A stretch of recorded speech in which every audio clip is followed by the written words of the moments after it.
మీరు ఏ వయసు వారైనా సరే చిన్నపిల్లలు అయిపోవాలంటున్నాను నేను. మోషే గారు 80 ఏళ్ళ వయసులో చిన్నపిల్లడు అయిపోయాడు.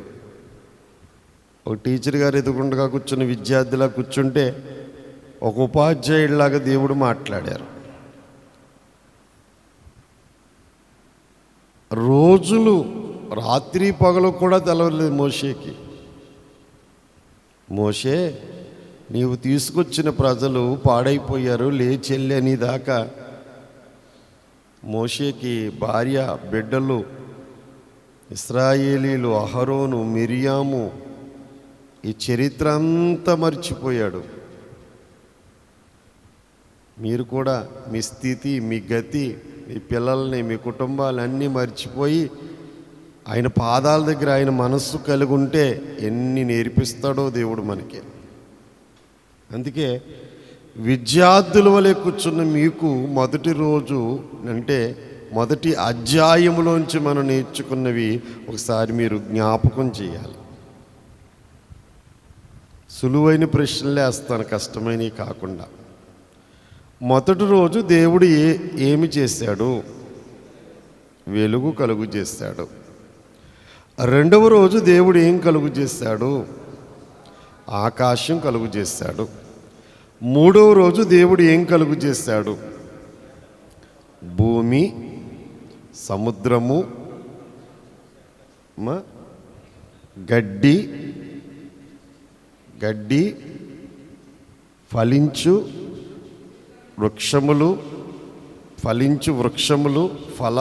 విత్తనము గల వృక్షములు, విత్తనములు గల ఫలవృక్షములు. నాలుగవ రోజు దేవుడు ఏం కలుగు చేశారు?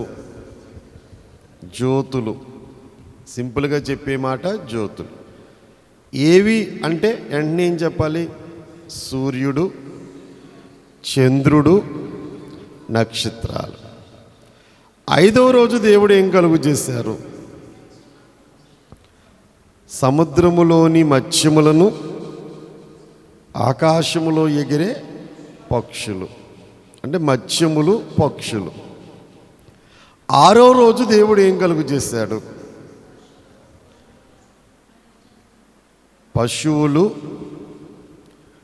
భూమి మీద ప్రాకే పురుగులు, అడవి జంతువులు, మానవుల్ని కలుగు చేస్తాడు. ఈరోజు మొదటి వచనంలో ఉన్న మాట ఏంటి? ఆకాశమును భూమియు వాటిలో ఉన్న సమస్త సమూహమును సంపూర్తి చేయబడెను. అంటే టోటల్గా ఆకాశానికి భూమికి మధ్యలో ఉన్నాయి కలుగు చేసినవన్నీ. ఆకాశానికి భూమికి మధ్యలో ఉన్న సమస్త సమూహమును సంపూర్తి చేయబడెను. దేవుడు తాను చేసిన తన పని 7వ దినములోగా సంపూర్తి చేసి తాను చేసిన తన పని అంతటి నుండి 7వ దినమున విశ్రమించెను. ఎన్నో రోజుల్లోగా చేశాడండి? 7వ రోజులోగా. అంటే 7వ రోజు కూడా కొంచెం చేశాడా? లోగా అన్నాడంటే కొంచెం చేశాడా? మళ్ళీని కాదు. 6 రోజుల్లో ఆయన చేయవలసిన పని అంతా ఏమైపోయింది చెప్పండి? సంపూర్తి అయిపోయింది. 7వ రోజున దేవుడు విశ్రాంతి తీసుకున్నాడు. మీరందరికీ పెద్ద ప్రశ్న ఇప్పుడు ఇది. 6 రోజులు పనిచేసి దేవుడే విశ్రాంతి తీసుకున్నప్పుడు మనం అందరూ ఏం తీసుకోవాలి చెప్పాలి? విశ్రాంతి ఉందా మానవుడికి?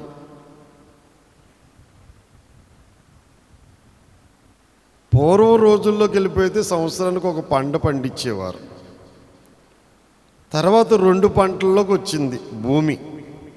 ఇప్పుడు తర్వాత కాలంలో, వేసవి కాలంలో పశువులకని లేకపోతే అపరాలని పండిస్తూ 3వ పంట వేసుకునేవారు. కానీ చేపల చెరువులు వచ్చినాయి, తర్వాత రైలు చెరువులు వచ్చినాయి. భూమికి ఏమి లేదు చెప్పండి? విశ్రాంతి లేదు. మానవుడికి కూడా ఏం లేదు చెప్పండి? విశ్రాంతి లేదు. దేవుడు విశ్రాంతి తీసుకున్నాడు. తాను చేసిన పనంతటి నుండి మనం కూడా వారానికి ఒక రోజు విశ్రాంతి తీసుకోవాలి. చాలామంది పాస్టర్లు సోమవారం విశ్రాంతి తీసుకుంటారు. మంగళవారం నుంచి చెప్పండి ఆదివారం వరకు పనిచేసి ఆదివారం మరి ఎక్కువ పని, రెండంతల పని ఉంటుంది. సోమవారం ఎక్కడికి వెళ్ళకుండా విశ్రాంతి తీసుకుంటారు. కొంతమంది దైవ సేవకులు ఒక రోజంతా దేవుడితో ఉండిపోవడానికి, ప్రార్థనలో ఉండిపోవడానికి ఆ రోజు ఎవరికి ఏ ప్రోగ్రాం ఎవరు వారంలో ఒక రోజు. నాకు బాప్తిస్మ ఇచ్చిన అయ్యగారు బుధవారం ప్రార్థన పెట్టమంటే ఆ రోజు నా దినం అనేవాడు. ఆయన నా దినం అనేవాడు. అంటే దినం అంటే రోజు కదండి. దినం అంటే మన భాష వేరుగా ఉంటుంది కాబట్టి దినం ఏంటి, ఈయన దినం ఏంటి అనుకునేవాడిని. నాకు అర్థం ఒక చిన్న దినంలో ఆ రోజు నా దినం అండి. ఆ రోజు నేను అంతా దేవుడితోటి ఉంటానన్నమాట చాలా కాలానికి అర్థమైంది. దినం అంటే రోజు అని. బుధవారం ఆయన దేవుడితో ఉండిపోయేవారు. వృద్ధాప్యం వచ్చే వరకు దేవుడు సేవ చేశారు. చీపుల్లా ప్రకాశమయ్య గారని ఆ దైవ సేవకులు. ఏదైనప్పటికీ కూడా దేవుడు నియమించిన చట్టాన్ని మనం కూడా పాటించి ఒక రోజంతా దేవుడితోటి ఇంటి దగ్గరే ఉండిపోతే ఒక రోజు అది ఆత్మీయ జీవితానికి, శరీర జీవితానికి కూడా చాలా మంచిది. ఇంకొక విశ్రాంతి చెప్తాను. పగలు పని చేయడానికి, రాత్రి విశ్రాంతి తీసుకుంటానికి. ఇప్పుడు రాత్రి కూడా మానవుడు విశ్రాంతి తీసుకుంటున్నాడా? మరి ఈ జబ్బులు ఎత్తుకొచ్చినాయండి, పరిస్థితులు ఎందుకు వచ్చినాయండి అంటే పగలంతా పని చేసుకోమన్నాడు. సూర్యుడు ఉదయించిన కానించి అస్తమించేదాకా. రాత్రంతా ఏం చేయమన్నాడు? విశ్రాంతి తీసుకోండి, రెస్ట్ తీసుకోండి. ఈ అవయవాలకు అన్నిటికీ ఏమవసరం? విశ్రాంతి అవసరం. కనుక దేవుడి పాఠం ద్వారా మనకు నేర్పించే విషయాలు, దేవుడు తాను పనిచేసిన పనిని సంపూర్తి చేశాడు.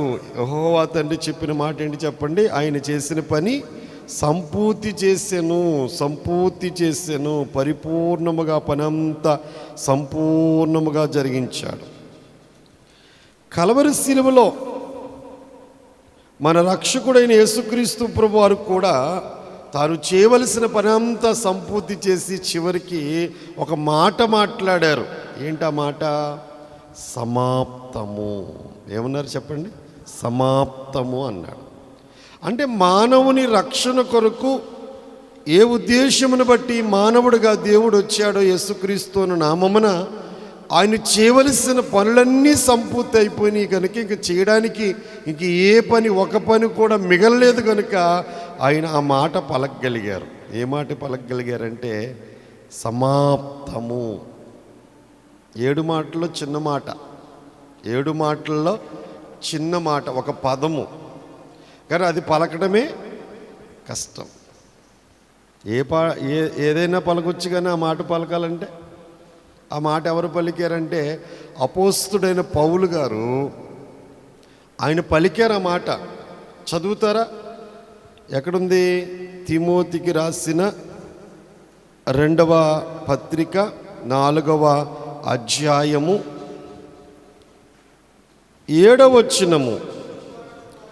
మంచి పోరాటము పోరాడి తిని, నా పరుగు కడముట్టించి తిని, విశ్వాసము కాపాడుకుంటుని. నా పరుగు కడముట్టించి తిని. ఇది సేవకుడు చివరిలో పలకవలసిన మాట. నా పరుగు కడముట్టించాను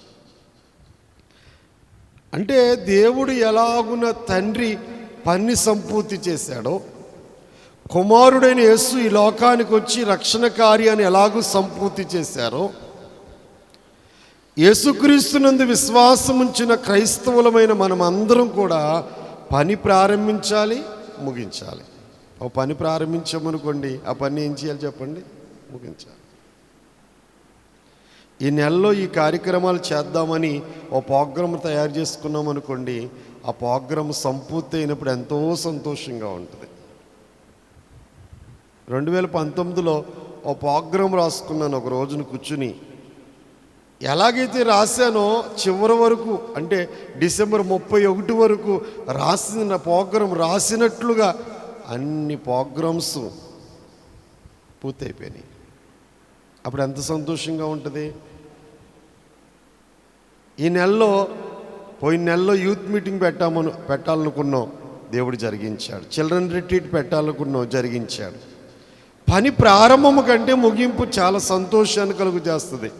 అందుకే వాటమి ఉండకూడదు క్రైస్తవ జీవితంలో. ప్రారంభించామంటే ముగించాలి. కానీ చాలామంది ప్రారంభిస్తారు కానీ, చెప్పండి, రోజుకి 5 అధ్యాయాలు చదువుతామని ప్రారంభిస్తారు.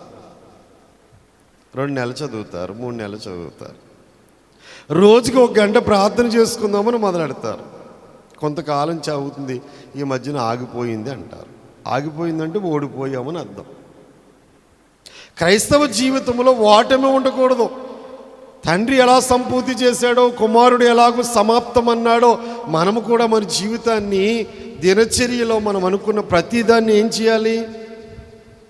సమాప్తం అనే మాట చెప్పాలని ఎన్ని ఆటంకాలు వస్తాయో దానికి. 2 రోజులు 3 రోజులు బాగానే లైన్లోకి వచ్చేసామనుకుంటే ఈ పోరాటం ఉందే, 50 అధ్యాయాల పోరాటం ఉందే, ఎన్ని వస్తాయో. ఎన్ని వచ్చినా సరే ఏమైపోవాలి అంటే దేవుని ఆత్మ సహాయము చేత, పరిశుద్ధాత్మని సహాయము చేత మనం ఆ పనిని సంపూర్తి చేయవలసిన వారమై ఉన్నాం. సమాప్తము అనేది ఇంకెక్కడ మనం చూడగలుగుతాం బైబిల్ గ్రంథములో అంటే, ఒకటి తండ్రి అయిన దేవుడు సంపూర్తి చేశాడన్నమాట మనము చూచాం. ఇంకా ఆ మాట మీకు ఇంకా విపులంగా చెప్పాలంటే నిర్గమాకాండము 20వ అధ్యాయము 11వ వచనాన్ని ఒకసారి చూద్దాం. నిర్గమాకాండము 20వ అధ్యాయం 11వ వచనం. 6 దినములలోనే యెహోవా ఆకాశమును, భూమియు, సముద్రమును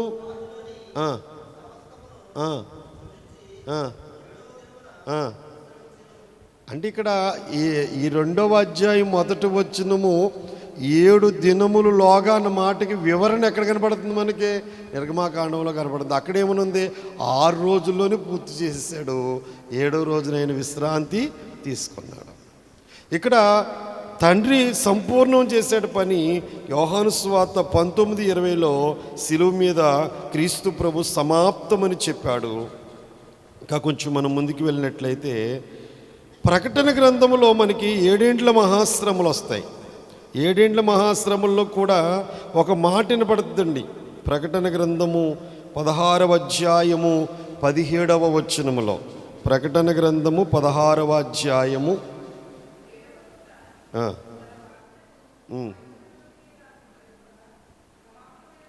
సమాప్తమైనదని ఒక గొప్ప స్వరం వినపడుతుంది. ఏం సమాప్తమైంది? ముద్రల శ్రమలు, బోరల శ్రమలు, పాత్రల శ్రమలు. 7వ పాత్ర అంటే ఒక రోజున శ్రమలు సమాప్తమవుతాయి. ఆ తర్వాత ప్రకటన గ్రంథములోని 21వ అధ్యాయం 6వ వచనములో, 21వ అధ్యాయం 6వ వచనములో సమాప్తమైనదని, నేనే ఆల్ఫయు ఒమేగయు, నేను ఆది అంతమై ఉన్నాను. 1000 ఏండ్లు పరిపాలన చివరన 1000 ఏండ్లు తీర్పు అయిపోయింది. 20వ అధ్యాయంలోనే మృతులకు తీర్పు అయిపోయింది. 20వ అధ్యాయంలోనే ధవల సింహాసనం మీద దేవుడు కూర్చుని మనుషులందరికీ ఏం చేశాడు? తీర్పు తీర్చేశాడు. కనుక అది కూడా సమాప్తమైపోయింది. ఇక సమాప్తము అనే మాట ఇంక ఉండదు. 1000 ఏండ్ల పరిపాలన అయిపోయిన తర్వాత సమాప్తం అన్నాక ఇంక సమాప్తం ఉండదు. ఇంకేముంటుందంటే నిత్యము యుగ యుగాల పరిపాలన ఉంటుంది. యుగ యుగాల పరిపాలన ఉంటుంది. ఇలాగా ఒక్కొక్క వచనాన్ని మనం ధ్యానం చేసుకుంటే చాలా సమయమును మనం వెచ్చించాలి. విశ్రాంతి దినము అంటే 7వ రోజు. విశ్రాంతి దినము చెప్పండి, 7వ రోజు.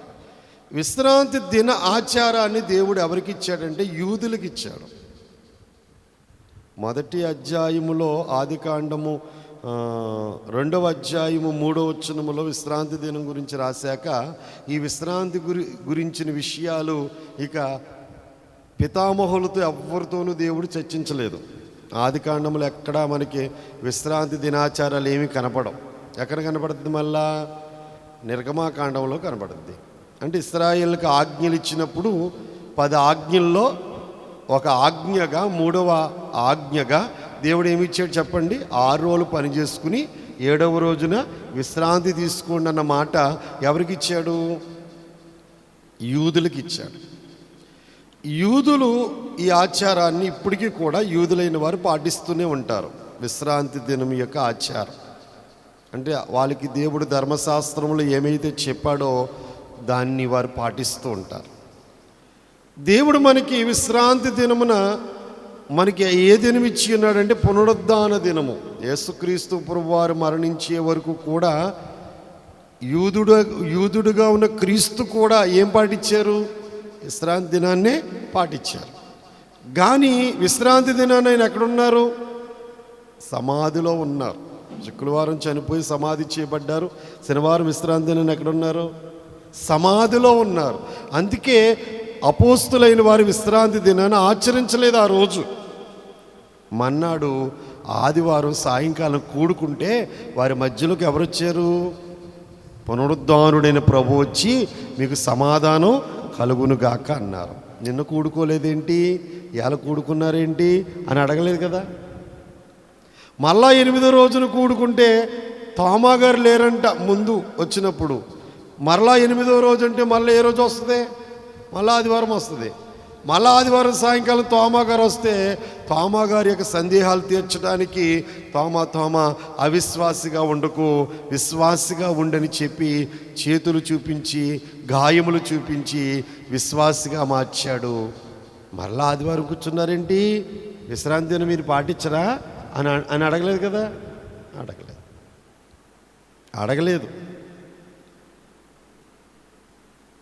వెళ్ళిపోతున్న యేసుక్రీస్తు ప్రభువారు పైనుండి శక్తి పంపిస్తాను ప్రార్థనలో కూర్చోండి అంటే వాళ్ళందరూ ప్రార్థనలో కూర్చున్నారు.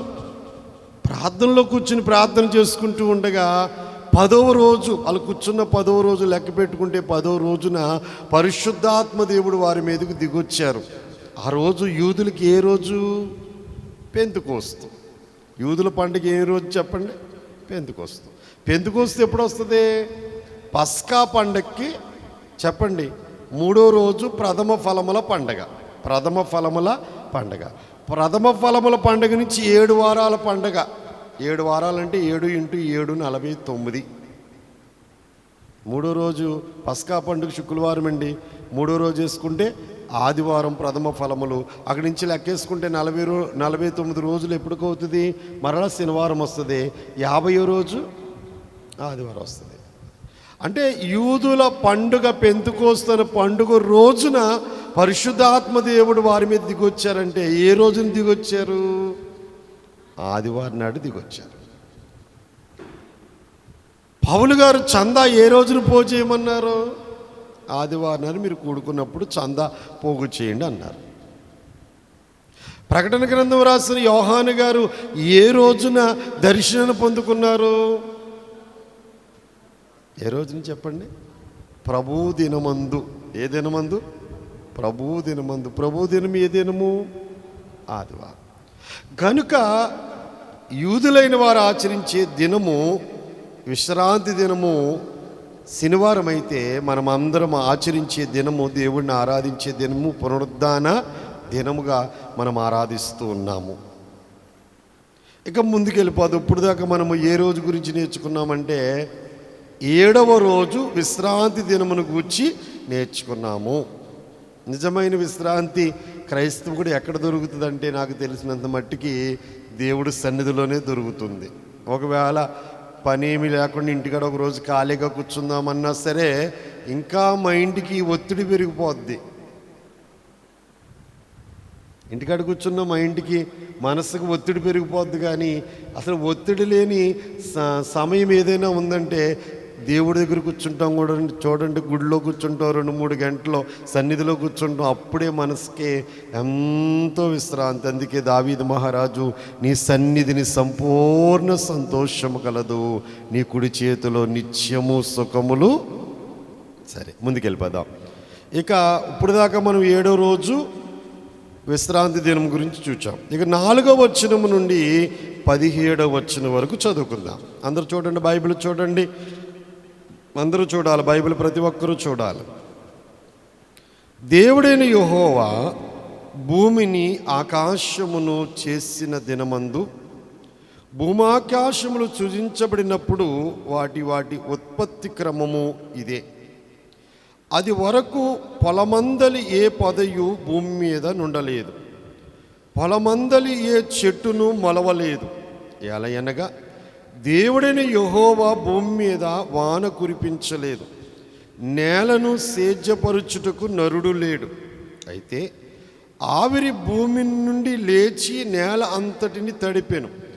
దేవుడైన యెహోవా నేలమంటితో నరుని నిర్మించి వాని నాసికారంధ్రములో జీవవాయువును ఊదగా నరుడు జీవాత్మ ఆయను. దేవుడైన యెహోవా తూర్పున ఏదేనులో ఒక తోట వేసి తాను నిర్మించిన నరుని దానిలో ఉంచెను. మరియు దేవుడైన యెహోవా చూపునకు రమ్యమైనదియు ఆహారమునకు మంచిదినైన ప్రతి వృక్షమును, ఆ తోట మధ్యను జీవవృక్షమును, మంచి చెడ్డల తెలివినిచ్చి వృక్షములను నేల నుండి మొలిపించెను. మరియు ఆ తోటను తడుపుటకు ఏదేనులో నుండి ఒక నది బయలుదేరి అక్కడి నుండి చీలిపోయి 4 శాఖలాయెను. మొదటి దాని పేరు పీషోను. అది అవీలా దేశమంతటా చుట్టూ పారుచున్నది. అక్కడ బంగారమున్నది, ఆ దేశపు బంగారము శ్రేష్టమైనది. అక్కడ బోలమును గోమేదకమును దొరుకును. రెండవ నది పేరు గిహోను. అది కూషు దేశమంతటా చుట్టూ పారుచున్నది. మూడవ నది పేరు ఇద్కేలు. అది అష్షూరు తూర్పు వైపున పారుచున్నది. 4వ నది యూఫ్రటీసు. మరియు దేవుడైన యెహోవా నరుని తీసుకుని ఏదేను తోటను స్వేచ్ఛపరచుటకును దాన్ని కాయుటకును దానిలో ఉంచెను. మరియు దేవుడైన యెహోవా, ఈ తోటలో ఉన్న ప్రతి వృక్ష ఫలమును నువ్వు నిర్భయంత్రముగా తినవచ్చును, అయితే మంచి చెడ్డల తెలివినిచ్చు వృక్ష ఫలములను తినకూడదు. నీవు వాటిని తిను దినమున నిశ్చయముగా చచ్చెదవని నరునికి ఆజ్ఞాపించెను. ఆదికాండము 1వ అధ్యాయం 26వ వచనములోనే దేవుడు తన పోలికలో తన స్వరూపమందు నరుని నిర్మించెను అని ఉంది, కానీ వివరణ లేదు. ఇక్కడ వివరణ ఉంది. అంటే ఎలాగూ చేశాడన్న నిర్మాణం అంతటినీ రాయించాడు. ఎలా చేశాడండి నరుణ్ణి అంటే, నేలమన్ను తీసి, అంటే 3వ రోజునే దేవుడు భూమిని చేశాడండి. అంటే ఒకే ఒక మాటలో చెప్పాలంటే 6 దినాల సృష్టి అంతట్లో అన్నిటినీ మాట ద్వారా కలుగు చేశాడు. వెలుగు కలుగును గాక, విశాలము కలుగును గాక, ఆరణ్యాల కలుగును గాక, విత్తనములిచ్చి చెట్లు భూమి మొలిపించును గాక, ఇలాగా జలములన్నీ ఒక చోట కూర్చబడును గాక, ఆకాశములో జ్యోతులు, మత్స్యములు, పక్షులు సృజించెను. అన్ని నోటి మాటతోటే చేశాడు. అన్ని నోటి మాటతో చేసిన దేవుడు నరుని మాత్రం నోటి మాటతో చేయలేదు. ఎలా చేశారు? తన హస్తాల్ని భూమి మీద పెట్టి నేలమన్ను తన హస్తాలతో తీసి తనలాగా చేశాడంట. అంటే ఆయన ఎలా ఉన్నాడో అలా చేశాడు. ఒక ఆయన అంటాడు బంగారంతో చేయలేదు అంటాడు, వెండితో చేయలేదు అంటాడు. వ్యాఖ్యానకర్తలు ఏమంటారు చెప్పండి? నరుని చేసేటప్పుడు ఎలా చేయలేదు? బంగారంతో చేయలేదు, వెండితో చేయలేదు, లోహాలతో చేయలేదు. ఎలా తీసాడు? చాలా అల్పమైనది మట్టి, దుమ్ము ధూళి అంత మట్టే కదండి.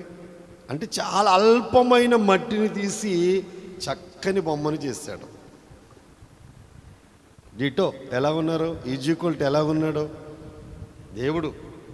దేవుడు ప్రతిబింబం అన్నమాట. బొమ్మ తయారైపోయింది, కదలడం లేదు, మెదలడం లేదు. బొమ్మ తయారైపోయింది, కానీ బొమ్మలోకి ఇప్పుడు ఏం ఊదాడు చెప్పండి? అక్కడ స్పష్టంగా చెప్పాడు కదండి, దేవుడైన యెహోవా నేలమంటితో నరుని నిర్మించి వాని నాసికారంధ్రములో జీవవాయువును ఊదగా నరుడు జీవాత్మాయను. అంటే నరుల్లో ఉన్న ఆత్మ ఎవరిది? నరుల్లో ఉన్న జీవం ఎవరిది? దేవుడిది. దేవుడు మనలో ఉన్నాడా లేదు చెప్పండి? ఇప్పుడు జీవముగా ఉన్నాడు, ఆత్మగా ఉన్నాడు. అది లేకపోతే ఈ బొమ్మ ఏంటి? కొండ లాంటిదే. ఒక కొండ తయారు చేశారనుకోండి, కొండ అయినా సరే పగిలిపోతే దేనికైనా వాడతారంట, కానీ ఇందులోంచి ఊపిరి వెళ్ళిపోతే దీన్ని వెంటనే తీసుకెళ్ళి కాల్చేయాలి, లేకపోతే భూమిలో పెట్టేయాలి. దీనికి ఏమైనా విలువ ఉందంటారా? ప్రైమ్ మినిస్టర్ అండి, చీఫ్ మినిస్టర్ అండి, కేంద్ర మంత్రి అండి, ఊపిరి వెళ్ళిపోతే బయటికి, ఊపిరి బయటికి వెళ్ళిపోతే ఏ మినిస్టరు? ఊపిరి ఉన్నంతసేపే విలువ. ఊపిరిలే బయటికి వెళ్ళిపోతే ఏమీ లేదు. చాలా తొందరగా తీసుకెళ్ళిపోతారు, భూమిలో పెట్టేస్తారు. అంటే నేల మనుల్లోంచి వచ్చిన మనిషి మళ్ళీ అక్కడికి వెళ్ళిపోతున్నాడు. అంటే ఎవరున్నంతసేపు విలువ ఉంది? దేవుడు పెట్టిన ప్రాణం ఉన్నంతసేపే ఈ ఘటానికి విలువ. లేకపోతే ఇది ఒట్టి ఘటమే, విలువ లేని ఘటమే, ప్రయోజనము లేని ఘటమే. ఇవాళ నిలబడుతున్నాం, మాట్లాడగలుగుతున్నామంటే దేవుడు మనలో తన జీవాన్ని ఉంచాడు. మనలో ఉన్నది దేవుడి జీవం, మనలో ఉన్నది దేవుని ఆత్మ. అందుచేత దేవుని ఆత్మ, దేవుడు జీవాన్ని పెట్టి దేవుడు మనలో తన ఆత్మ నుంచి తయారు చేశాడు. అందుకే నరుల్లో కూడా తిత్వం ఉన్నది. తండ్రి, కుమార, పరిశుద్ధాత్మ ఎలాగున్నారో శరీరము, ప్రాణము, చెప్పండి, ఆత్మ. శరీరము ఈ కంటికి కనబడుతుంది. రెండవది ప్రాణమన్నా జీవమన్నా ఒకటే, అదే రక్తం మన శరీరములో ఉన్నది. మూడవది ఆత్మ. ఆత్మ తన దయచేసిన దేవుని యొద్దకు వెళ్ళిపోవునంటాడు కదా ప్రసంగి.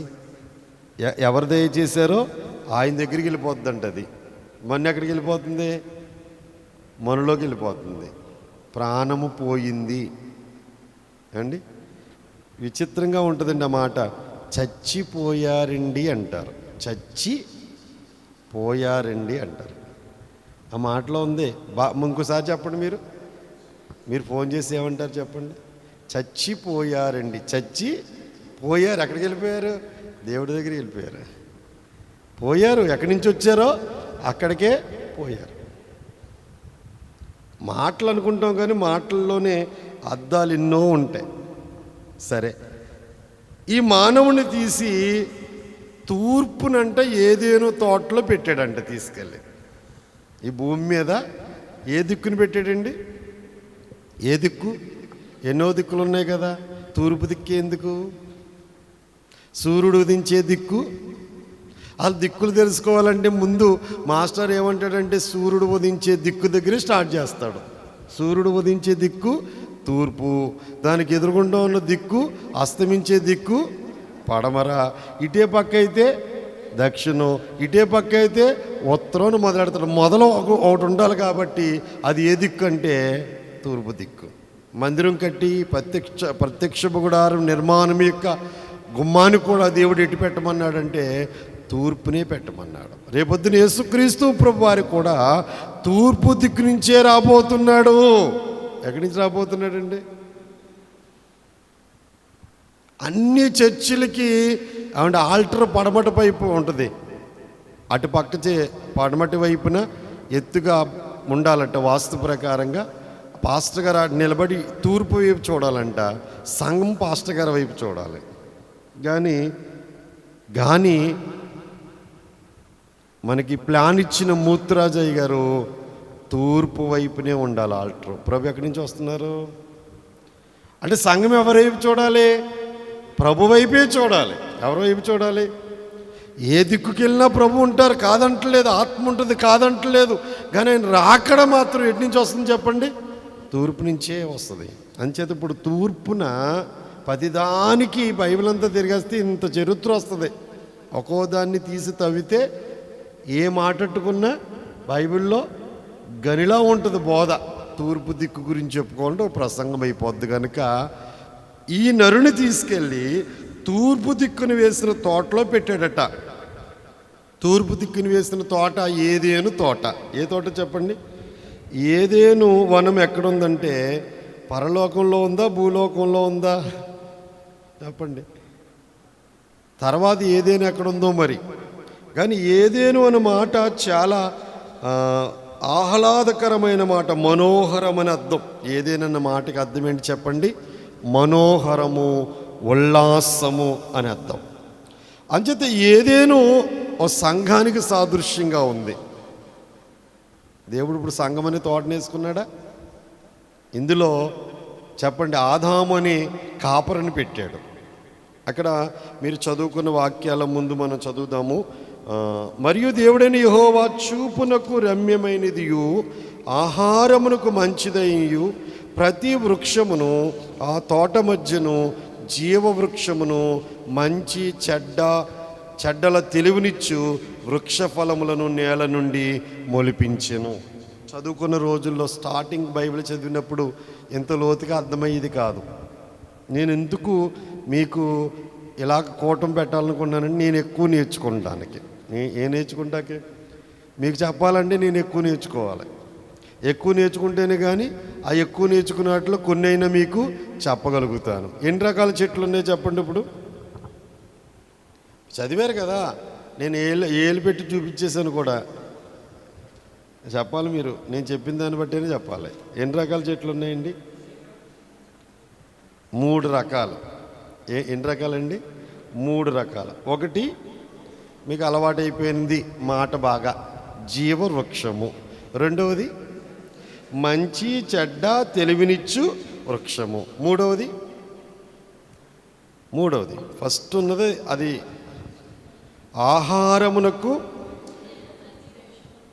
ఆహారమునకు మంచిదైన ప్రతి వృక్షము. అంటే 3 రకాల వృక్షాలను పెట్టాడండి. నాకు స్టార్టింగ్లో చాలా కాలం అర్థమయ్యేది కాదు. ఆ జీవవృక్షము తెలివినిచ్చే వృక్షం ఒకటే అనుకునేవాడిని చాలా కాలం. కానీ చదవగా ఇన్ని సంవత్సరాలు చదివిన అర్థం కాదు, ఇప్పుడు అర్థమవుతుంది. జీవవృక్షము మంచి చెడ్డ తెలివినిచ్చే వృక్షము, ఆహారానికి అవసరమైన వృక్షం. అంటే ఏం తినమన్నాడు దేవుడు? ఆహారానికి మంచిగా ఉన్న వృక్ష ఫలాలన్నిటినీ తినమన్నాడు. ఆ మధ్యలో ఉన్న జీవవృక్షానికి ముందున్న మంచి చెడ్డ తెలివిచ్చే వృక్ష ఫలాన్ని తిన రోజున చస్తారని ఆజ్ఞించాడు. మొట్టమొదట ఆజ్ఞ అది, దేవుడిచ్చిన ఆజ్ఞల్లో మొట్టమొదట ఆజ్ఞ. చస్తారన్న చెట్టు ఎందుకు వేసారు అంటారు చాలామంది. తింటే చస్తారంటే తింటే చచ్చిపోరు. ఆ పండు తింటే చచ్చిపోయారంటే వాళ్ళు తింటే చచ్చిపోరు. అసలు దేవుడు మాట వింటారా వినరా? ఆజ్ఞాతిక్రమం పాపం అంటే ఏంటి చెప్పండి? చెయ్యొద్దని పని చేయుట పాపం, చేయమని పని చేయకపోవడం పాపం. కనుక 3 వృక్షాల గురించి మనం ధ్యానం చేసుకోవాలంటే జీవవృక్షం గురించి యేసుక్రీస్తు ప్రభు వారికి సాదృశ్యముగా ఉన్నది జీవవృక్షం. మనమందరము కూడా వృక్షాలకు సాదృశ్యముగా ఉన్నాం. ఎప్పుడైతే మనము పరిశుద్ధాత్మను పొందుకుంటామో, ఆ దేవుని ఆత్మను మనం పొందుకున్నప్పుడు, వాక్యాన్ని బాగా తెలుసుకున్నప్పుడు మనకి మంచి చెడ్డ తెలుస్తుంది. వాటి వివరణ అంటే ఈ బైబిల్ ధ్యానిస్తుంటే అర్థమవుతుంది. ఏది పట్టుకున్నా మనకు ఒక ప్రసంగం వచ్చేస్తుందని అర్థమవుతుంది. ఏ వచనం పట్టుకున్నా, ఏ మాట పట్టుకున్నా అందులోంచి మనకి నేర్చుకునే ఆత్మీయ భావాలు ఎన్నో ఎన్నో ఎన్నో ఎన్నో ఉన్నాయి. పూర్తి వివరణ కోసం ముందుకెళ్ళిపోదాం. చెట్లు 3 రకాలు చూచాం. మరి ఈ చెట్ల కోసం, ఈ తోట ఎప్పుడు కూడా పచ్చగా ఉండడం కోసం, ఫలించడం కోసం దేవుడు నదిని పుట్టించాడండి. దేవునికి మహిమ కలుగును కాక. నదుల ప్రారంభం, నది ఎక్కడ స్టార్ట్ అయింది చెప్పండి? ఏదేను తోటలో ఒక నదిని పుట్టించాడు. ఆ నదిని 4 శాఖలుగా చేశాడు, 4 పాయలుగా చేశాడండి. గోదావరి నది ఉందే, ఎక్కడ ప్రారంభమైంది ఆ గోదావరి నది? నాచిక అంటే ఎక్కడ? మహారాష్ట్ర. చెప్పండి, తూర్పు కనుమల్లో అక్కడ స్టార్ట్ అయింది. అంటే మహారాష్ట్ర నుండి కర్ణాటక మీద నుంచి, తెలంగాణ రాష్ట్రం మీద నుంచి మన ఆంధ్ర రాష్ట్రంలో నరసాపురం దగ్గర ఒక పాయ సముద్రంలో కలిసిపోతుంది. కానీ ఈ యొక్క నది, గోదావరి నది 3 శాఖలుగా ఉందని మనం చూడగలుగుతాం. కానీ ఏదేను తోటలో ఉన్న నది ఎన్ని శాఖలు అయింది చెప్పండి? 4. దేవుడు వాటి పేర్లు కూడా చెప్పాడండి. మొదటి దాని పేరు పిషోను. అంటే మొదటి దాని పేరు ఏం చెప్పండి? అది ఎక్కడ ప్రవహిస్తుంది?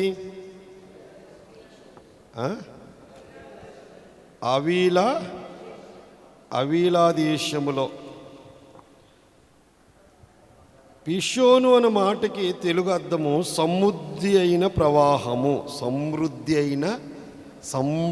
అయిన ప్రవాహం. సమృద్ధి అన్నమాట.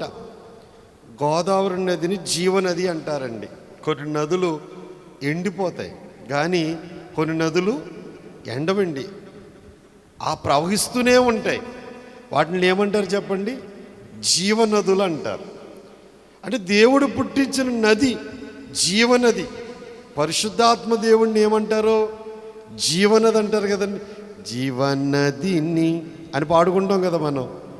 అంటే పరిశుద్ధాత్మ దేవుడు ఇది ఏ నదికి పోల్చబడ్డారంటే జీవనదికి. పరిశుద్ధాత్మ దేవుడు మన హృదయంలోకి వచ్చేస్తున్నట్ట ఉబుకిన ఊట ఎలా ఊటై వచ్చేస్తుందో. ఓ ప్రార్థన చేసినా చెప్పండి, ఒక స్తుతి చేసినా, ఒక వాక్యము చెప్పినా ఆ మనిషిని మరుగుపరిచేసి ప్రవాహములా వచ్చేస్తుంది, ఓట్లా వచ్చేస్తుంది. సమరయ స్త్రీ నీళ్ళ కోసం వచ్చి యేసు ఆమెలోకి వెళ్ళిపోతే ఊళ్ళోకి వెళ్ళి ఓటై బోధిస్తే ఊరంతా వచ్చేసారంట. ఆమెలో ఉన్న యేసు జీవపు ఓట కనుక ఆ ఓటకి ప్రజలందరూ వచ్చేసారు. ఆ సందర్భంలోనే పరిశుద్ధాత్మ దేవుడు మాట్లాడుతున్నాడు అక్కడ. పండుగ దినములో మహాదినమైన యోహాను సువార్త 7వ అధ్యాయము ఒకసారి చూడండి. యోహాను సువార్త 7వ అధ్యాయం 37, 38 వచనాలలో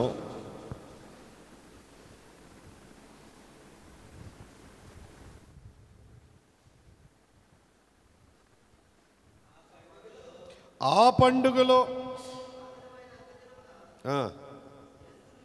యేసు నిలిచి ఎవడైనను దప్పికొన్న ఎడల దప్పి తీర్చుకొనవలెను. లేఖనము చెప్పినట్లు వాని కడుపులో నుండి జీవ నదులు పారును. జీవజల నది. ఈ జీవజల నది అని మనం చెప్పుకుంటున్నాం. ఈ నది ఏ దేశం చుట్టూ తిరుగుతుందంటే అవీలా దేశము చుట్టూ ప్రవహించుచున్నది. ఏ దేశం చుట్టూ? అవీలా దేశం అంటే ఐగుప్తు ఫలిస్తీనాలకు మధ్యలో షూరు అనన్య సమీపంలో ఉన్నట్లు చూస్తున్నాం.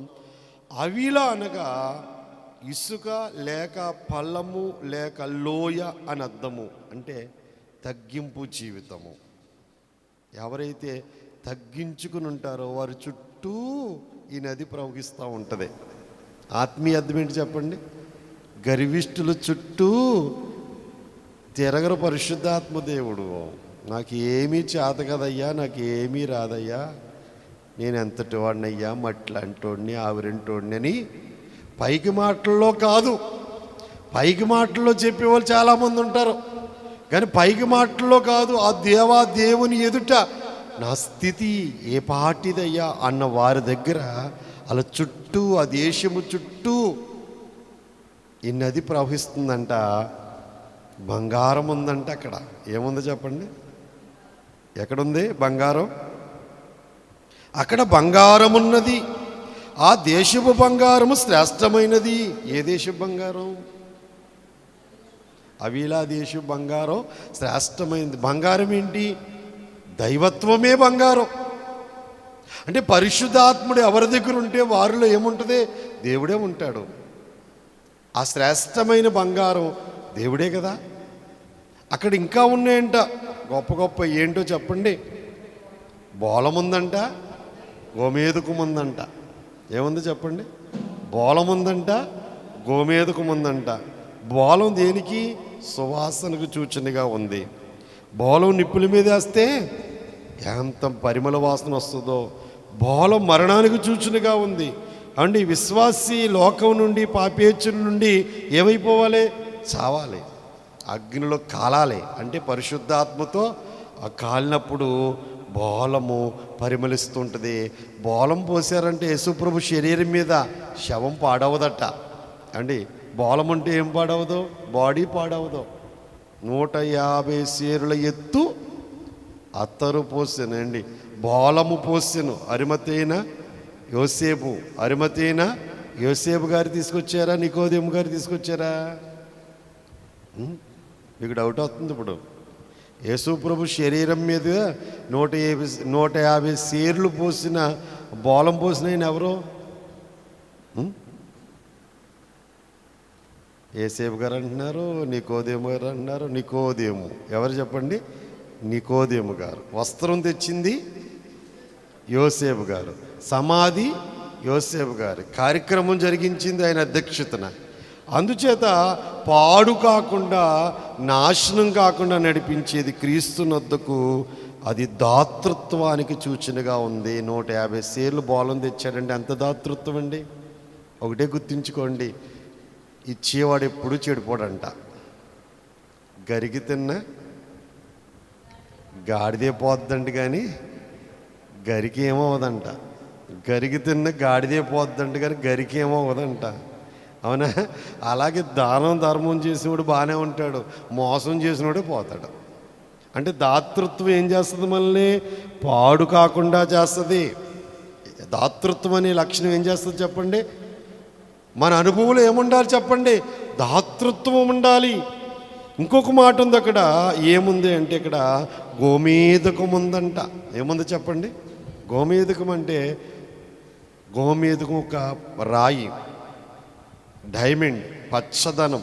పచ్చదనం అనేది జీవానికి సూచనగా ఉంది. జీవమున్న చోట జీవాధిపతి అని క్రీస్తుంటారు. కొంచెం పచ్చగా ఉంటుంది, లేత పచ్చ అని తర్జుమా చేశారు. అహరోను గారి యొక్క భుజం మీద పెట్టిన పథకంలో, రొమ్ము మీద పెట్టిన పథకాల్లో 12 రత్నాల్లో ఒక రత్నం ఏంటి చెప్పండి? గోమేధకము. ఇక ముందుకెళ్ళిపోదాం. రెండవ నది పేరేం పేరు? గిహోను. ఇది ఎక్కడ పారుతుంది? కూషు దేశమంతటి చుట్టూ పారుచున్నది. గిహోను అంటేనంట ఓట, ఊరుట, కరుణ లేక కృప. ఆ మాటకి అర్థం. ఈ దేశం ఎక్కడ అంటే, ఈ దేశం ఎక్కడ ఉన్నది అంటే, కూషు దేశం గురించి ఆఫ్రికా ఖండములో ఉన్నది. కూషు దేశం ఎక్కడ ఉంది చెప్పండి? ఆఫ్రికా ఖండము. స్తెఫను కృపతో, ఆత్మతో నింపబడినట్లు ఈ యొక్క నది దేశమంతా పారుతున్నప్పుడు మీకు పరిశుద్ధాత్మతో నింపబడిన ఫిలిప్పు ఐగుప్తు దేశం నుండి వచ్చిన నపుంసకుడికి ఏం చెప్పాడు? ఐథోపియా దేశం అని ఉంది కదండి. ఇక్కడ ఏ దేశం చెప్పండి? అదే కూషు. అక్కడికి ఏమైపోయింది చెప్పండి? సువార్త వెళ్ళిపోయింది. ఇంకా విపులంగా చెప్పలేము. తర్వాత 3వ నది పేరుకి వెళ్ళిపోదాం. 3వ నది పేరు ఏంటి చెప్పండి? ఇదికేలు. అది అష్షూరు తూర్పు వైపున పారుచున్నది. ఈ నది ఎక్కడికి వెళ్తుంది? శక్తి, ప్రభావము, భీకర ధ్వని అని అర్థం అంటండి. ఇదికేలు అన్న మాటకు అర్థం ఏంటంటే శక్తి, ప్రభావము, భీకర ధ్వని. అంటే ప్రస్తుతము ఈ నది టైగ్రీస్ నది అనబడుచున్నది. టైగ్రిస్ అను నది అనబడుచున్నది. అందుచేత యేసుక్రీస్తు ప్రభువారు తన ఆత్మకే ఈ నదిని పోల్చారు. ఇక 4వ నది పరాతు. అంటే యూప్రటీస్ అన్న మాటకి ఏంటి చెప్పండి అర్థము? పరాతు. ఇది అషూరు దేశానికి, బబులోను దేశానికి, ఇరాన్ దేశానికి పారుతుంది.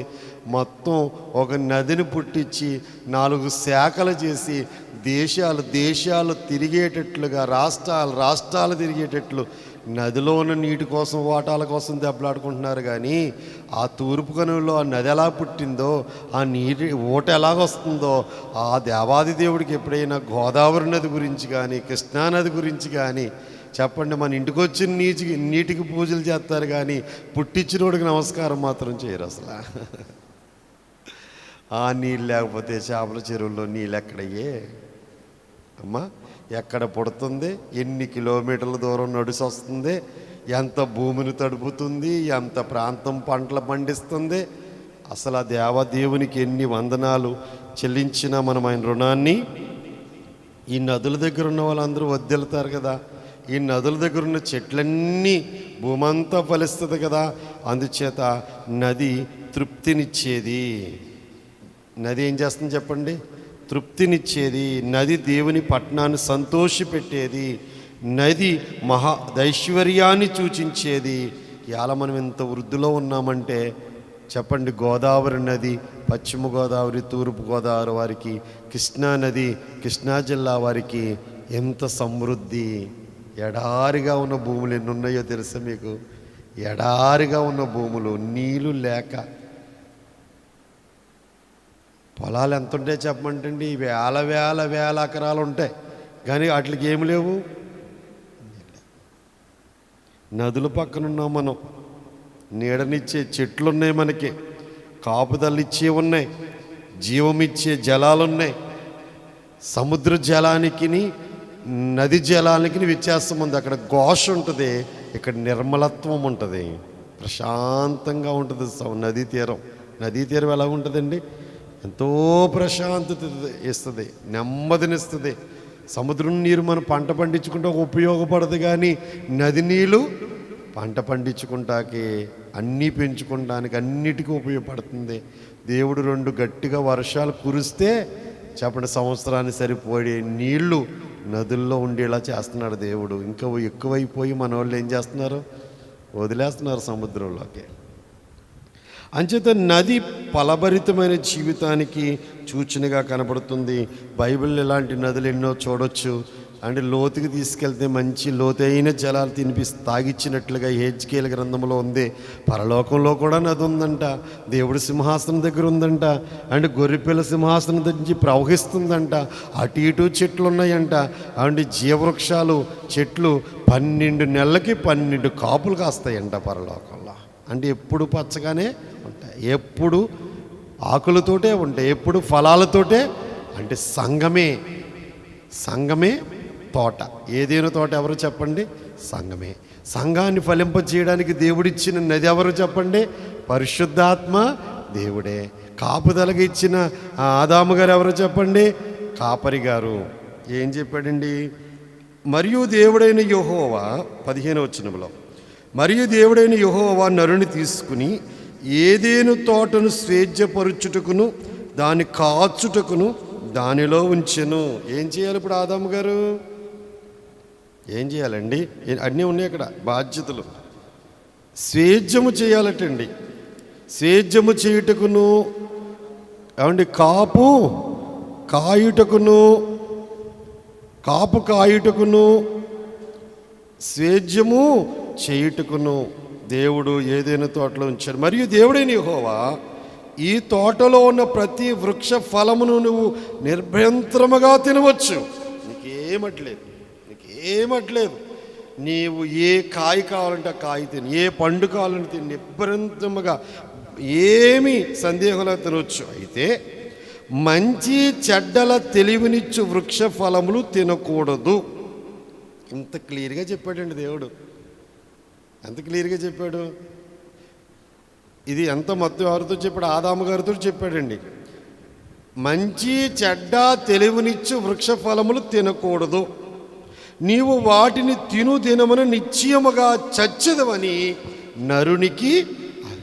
ఇక తప్పేముంది చెప్పండి? దేవుడిది ఏమైనా తప్పు ఉందా? దేవుడు అంటారు కదా, అసలు దేవుడు తప్పేముంది దీంట్లో? నువ్వు తింటే నీ పరిస్థితి ఎలా ఉంటుంది? అన్నీ తినొచ్చు, స్వేచ్ఛనిచ్చాడు దేవుడు.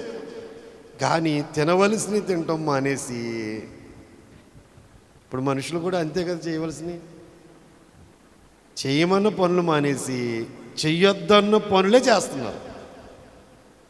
తల్లిదండ్రులకి వ్యతిరేకంగా ఎన్ని ఇచ్చినా సరే ఏదొద్దంటారో అదే పిల్లలు.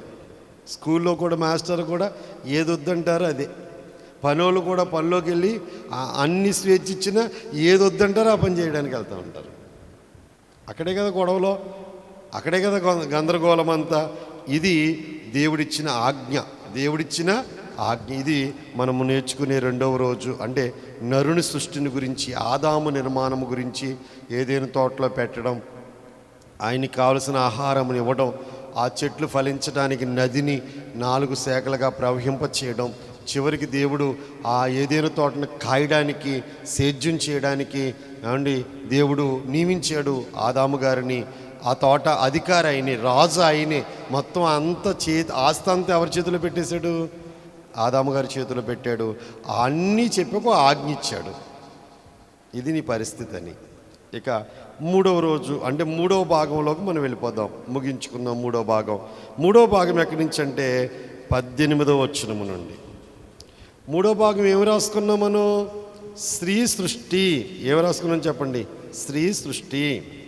మరియు దేవుడైన యెహోవా నరుడు ఒంటరిగా ఉండటం మంచిది కాదు, వానికి సాటైన సహాయమును వాని కొరకు చేదుననుకొనెను. దేవుడైన యెహోవా ప్రతి భూజంతువును ప్రతి ఆకాశ పక్షిని నేల నుండి నిర్మించి ఆదాము వాటికి ఏ పేరు పెట్టును చూచుటకును అతని యొద్దకు వాటిని రప్పించెను. జీవం గల ప్రతిదానికి ఆదాము ఏ పేరు పెట్టినో ఆ పేరే దానికి కలిగెను. ఆదాము గారి దగ్గరికి రాజుగారు, యజమానుడు మొత్తం అన్నిటిని రమ్మన్నాడంట. ఆకాశానికి ఆయన పేరు పెట్టాడు, భూమికి ఆయన పేరు పెట్టాడు, సముద్రములో మత్స్యాలన్నీ సృజించాడు. కానీ ప్రతి జీవికి ఎవరు పేరు పెట్టారు? ఆదాము గారు. కాకి అంటే కాకి అయింది, అది కోకిలంటే కోకిలయింది, ఏనుగంటే ఏనుగయింది. మన తెలుగు భాష ఇది. పులంటే పులయింది. ఏ పేరు పెట్టినో ఆ పేరే కలిగాను. ఏ పేరు పెట్టాడు ఆదాము గారు, అదే పేరు సృష్టిలో ఉన్న ప్రతి చెట్టుకి, ప్రతి కాయికి, ప్రతి పక్షికి, ప్రతి మత్స్యమునకు, ప్రతి జీవికి ఆయన పెట్టిన పేర్లే. మొత్తం టోటల్గా అన్నిటికీ పేర్లు పెట్టాక అన్నీ 2 ఉన్నాయి, నేను ఒక్కడనే ఉన్నానని వచ్చిందంట మనసు. ఎవరికే? అన్నీ 2 వచ్చినాయి. ఆవు ఎద్దు అన్నాడండి, ఆవు ఎద్దు అన్నాడండి, ఆవు ఎద్దు అన్నాడు, ఆడ మొగ, అన్నీ జతలుగా వచ్చినాయి. లాస్ట్కి ఈయనకి మనసులోకి వచ్చిందనమాట, నేనే ఒంటరిగా ఉన్నాను, అన్ని జతలుగా ఉన్నాయి అని మనసు వచ్చాక అప్పుడు దేవుడు ఆపరేషన్ చేశాడు. మొట్టమొదట డాక్టర్ గారు, ఎవరో ఆపరేషన్ చేసిన డాక్టర్ గారు, సర్జన్. మందులు ఇచ్చి తగ్గించే వాళ్ళు కొంతమంది ఉంటారు, ఎంఎస్ఎల్ అంటారు కదా, వాళ్ళు అసలు కొయ్యరు పొట్టలని, మందులు ఇచ్చి పంపిస్తూ ఉంటారు. కొంతమంది ఏం చేస్తారు, ఎంబీబీఎస్లో కోసేస్తూ ఉంటారు. మొట్టమొదటి డాక్టర్ గారు ఆపరేషన్ చేశారు. ఏం మందు ఇచ్చారంటారు నడడానికి? మొత్తం మంది ఇవ్వకుండా ఆపరేషన్ చేయరు కదా, గాఢ నిద్ర అనే మందు ఇచ్చాడండి. ఏ నిద్ర? ఏం చేశాడో తెలియదు అసలు. దేవుడు ఏం చేశాడో ఆదాము గారికి ఏం తెలియలేదు. ఫుల్ నిద్ర అనమాట. కోయడం తెలియదు, తీయడం తెలియదు, కుట్లేయడం తెలియదు, అసలు ఏం తెలియదు. మొత్తం కోసేసాడు, తీసేసాడు, స్త్రీగా తయారు చేశాడు, ఎదురుగుండా నించోబెట్టాడు. ఎదురుగుండా ఉంటే ఆదాము గారిలా ఉంది అంట అవ్వమ్మ గారు ఎలాగుందో చెప్పండి. ఇప్పుడు దాకా ఫస్ట్ టైం చూడటం కదండి, ఎంత సంబరపడిపోయో పాట పాడేసాడు. ఏం పాట? ఏమని పాడండి? నా ఎముకల్లో ఎముక, నా మాంసములో మాంసము, నాలో నుండి వచ్చింది, నారీ నాదే అన్నాడు అనమాట. నారీ అంటే నాదే, నా ఎముకే, నా మాంసమే. చరిత్ర నేను చదివినప్పుడు ఆ వివరణ చెప్పాలంటే గంటల గంటలు పట్టేస్తుందండి, అంత వివరణ ఉందే. వేరే మన్ను తీసి ఏరే మన్ను తీసి మళ్ళీ ఇదే డిజైన్లో మనిషిని తీసి అవమ్మగారిని తీసుకొస్తే అదుగుద్దంటారా ఆ మట్టి ఈ మట్టిని? ఆ ఎముకే ఉండలేదు, ఇంకో ఎముకలు వచ్చేస్తున్నాయి మధ్యలోకి. అసలు దేవుడు ఒక ఎముక ఎడతాడు కదా, మరి వీళ్ళ మధ్యలో ఎక్స్ట్రా ఎముకలు ఎక్కడ తెచ్చుకుంటున్నారు? 2-3 ఎముకలు తెచ్చేసుకుంటున్నారు మనుషులు. అసలు ఒకే ఎముకండి. ఆదాము గారు సంపూర్ణుడు. ఆదాములోనే ఉంది అవ్వ ప్రత్యేకమైన సృష్టి కాదు, ఆదాములోనే ఉంది. ఆదాములో అవ్వ ఉంటేనే సంపూర్ణం. ఆదాములో ఉంటే సహకారిగా ఉండలేదని చెప్పి సహకారిగా ఉండడానికి అన్ని విషయాల్లో స్త్రీయే సహకారి. అన్ని విషయాల్లో పురుషుడికి ఎవరు సహకారి అండి? ఒక విషయాన్ని చెప్పడానికి ఏంటంటే అన్ని విషయాల్లోని స్త్రీయే సహకారి. సాటి అయిన సహాయం. దైవజనుడు చెప్పినట్లకి వ్యాఖ్యానాలు చదివినా అలాగే ఉంది. వ్యాఖ్యానాలు చదివిన మన ఆత్మీయ తండ్రి గారు చెప్పిన మాటలే ఉన్నాయి. ఏంటంటే దేవుడు అంటే శిరస్సులోంచి తీస్తే పురుషుడికి శిరస్సు మీద కూర్చుంటుందంట. ఎవరో స్త్రీ, నేను ఎక్కడి నుంచి వచ్చాను తెలుసా నీకు అంటదంట. అంచేత ఎక్కడి నుంచి తీయలేదు. ఒకవేళ పాదాలను తీసాడు అనుకోండి, మనోడు ఏం చేస్తాడంట? ఇప్పటికే తొక్కేస్తున్నారు కదండి. ఆ తొక్కకుండా ఉంటే స్త్రీలు చేసే ఉద్యమాలు ఏమి రావు అసలు. స్త్రీలు చేసే ఉద్యమాలు ఎందుకు వస్తున్నాయి అంటే తొక్కేస్తున్నారు కాబట్టి వస్తున్నాయి ఉద్యమాలు. కానీ దేవుడు ఏం చేశాడు? ఈ ఉద్యమాలు చేసే వాళ్ళందరికీ చెప్పిన మాట ఏంటంటే పక్కలోంచి తీశాడు. అంటే సహకారి, సమానము అని చెప్పడానికి అన్ని విషయంలోని. అయితే పేతురు గారు పెట్టుకున్న మాట, పేతురు గారు చెప్పిన మాట స్త్రీ బలహీనమైన ఘటమని చెప్పి ఏం చేస్తున్నారట? పురుషుడి దగ్గర ఉన్నంతసేపు బలహీనరాలు కాదు, పురుషుని విడిచిపెట్టుకెళ్తేనే బలహీనరాలు. ఆదాము దగ్గర ఉన్నంతసేపు ఆవిడ గనురాలే, ఆదాముని విడిచిపెడితేనే బలహీనరాలు. అందుకే అన్ని విషయాల్లో సహకారిగా ఉండేటట్లుగా దేవుడు అవమ్మ గారిని చేశాడు. మొదటి నరుడి పేరేంటి చెప్పండి? ఆదాము. మొదటి తల్లి పేరేంటి? అవమ్మ. జీవము గల ప్రతిదానికి తల్లి ఆమె. గొప్ప విషయాలు చెప్పారంటే కొంచెం బాధ అయిపోద్ది. పెళ్ళైపోయింది, మొదటి పూజారి గారు, వీళ్ళిద్దరికీ ఫస్ట్ పెళ్లి చేసింది ఎవరు చెప్పండి? మొదటి పూజారి గారైనా పాస్టర్ గారైనా చెప్పండి, సాయిబు గారైనా ఎవరైనా మొట్టమొదటి పెళ్లి చేసిన ఆయన ఎవరో? వివాహం ఘనమైందని ఎవడు కనిపెట్టాడు? అసలు పెళ్ళి ఎవడు కనిపెట్టాడు? ఎవడు పెట్టాడని కోపం వచ్చినప్పుడు చేసుకుంటారు కదా మీరు అందరూ కూడా. ఎవరు పెట్టారు? దేవుడే పెట్టాడని మళ్ళీ సైలెంట్ అయిపోవాలి. ఎవరు పెట్టారు? దేవుడే పెట్టాడండి. దేవుడే వివాహము వ్యవస్థ అనేది స్టార్ట్ చేసింది ఎవరో, అందుకే వివాహం ఘనమైంది. గొప్ప విషయం ఏంటంటే పురుషుడు తన తండ్రిని తల్లిని విడిచి తన భార్యను హత్తుకొనవలెను, వారు ఏక శరీరం అవుతారు. పెళ్ళి అయిపోయిన తర్వాత ఎవరిని విడిచిపెట్టేయాలి? తల్లిని తండ్రిని విడిచిపెట్టేయాలంట. ఎవరిని హత్తుకోవాలి? భార్యను హత్తుకోవాలి. వారు ఏమైపోతున్నారు చెప్పండి? ఏక శరీరము. ఇటు నుండి స్త్రీ యొక్క తల్లిదండ్రులని, అటు నుండి పురుషుని యొక్క తల్లిదండ్రులని గౌరవించాలి, వారి యొక్క సన్మానించాలి, వారి బాగోగులు చూడాలి. కానీ కలిసి ఉండవలసింది మాత్రం వీళ్ళిద్దరూ ఉండాలి. ఏ పరిస్థితుల్లోనూ విడిపోవడానికి వీల్లేదు, ఇద్దరూ కలిసి ఉండాలని బైబిల్ చెప్తుంది. అప్పుడు ఆదాము అతని భార్యయు వారిద్దరును దిగంబరులుగా ఉండిరి. ఈ మాట నాకు ఇవాళ అర్థమైంది. ఆదాము వాళ్ళిద్దరూ కూడా ఎలా ఉన్నారంటండి? వారు సిగ్గు ఎరగక ఉండిరి. అంటే ఎలా ఉన్నారు? వస్త్రాలు లేని వారుగానే ఉన్నారు, కానీ ఒకరిని ఒకరిని చూసుకుంటే ఏం రాలేదు చెప్పండి? సిగ్గు అనేది రాలేదు. ఎప్పుడు వచ్చింది? 3వ అధ్యాయం పాపం ప్రవేశించాక వచ్చింది. అంటే పాపం ప్రవేశించాక దిగంబరులు అయిపోయారేమో అనుకున్నాను నేను. కాదు, పాపం ప్రవేశించిన తర్వాత దిగంబరులు కాదు, వాళ్ళు ముందు నుంచి ఎలా ఉన్నారు చెప్పండి? దిగంబరులుగానే ఉన్నారు. వారిలో దేవుని ఆత్మ ఉన్నది, దేవుని ప్రభావం వారిలో ఉన్నది కనుక వారికి నువ్వు స్త్రీ అని కానీ నేను పురుషుని అని కానీ భేదము లేకుండా చిన్న బిడ్డలైన వారికి, ఇప్పుడే పుట్టిన పిల్లలకి ఏం తెలియదు కదండి, నెలలో పుట్టిన పిల్లలకు కూడా. కానీ పూర్వం ఎంత వయసు వచ్చినా కూడా వివాహం అయ్యేదాకా కూడా తెలిసేది కాదంట. తర్వాత అంటే 5 ఏళ్ళ దాకా తెలిసేది కాదనేవారు. తర్వాత ప్రస్తుతం 3 ఏళ్ళ దాకా ఏంటంటే బాబు, సంవత్సరం దాటకముందే చెప్పండి, ఆ లాగ్ వేసుకోకుండా, ఆ చొక్కా వేసుకోకుండా, గౌన్ వేసుకోకుండా బయటకు రావట్లేదు ఇప్పుడు పిల్లలు. వాళ్ళకి ఏం తెలిసిపోయింది? సిగ్గు తెలిసిపోయింది. కానీ ఆదామవ్వ వాళ్ళకి ఇద్దరికి ఏం తెలియలేదు చెప్పండి? సిగ్గు ఎరగకుండిరి. రేపొద్దున పరలోకం వెళ్ళిన తర్వాత పరిశుద్ధాత్మతో మనం అందరూ ఉన్నప్పుడు స్త్రీ అని పురుషుడని ఏమంటే చెప్పండి, అసలు స్త్రీ పురుషుడు భేదం అనేది లేకుండా మన సన్నిధిలో ఉంటే దేవుడు మనలోనే ఉంటాడండి. ఏ భేదం ఉండకూడదు? స్త్రీ పురుషులను తలంపే ఆ ఆలోచనే ఉండకూడదు. మరి దేవుడు ఈ అధ్యాయం చివరి వరకు తీసుకొచ్చాడు. ఈరోజు అధ్యాయాన్ని 3 భాగాలు చేసుకున్నాం. మొదటి 3 వచనాలు 7వ రోజు విశ్రాంతి దినం.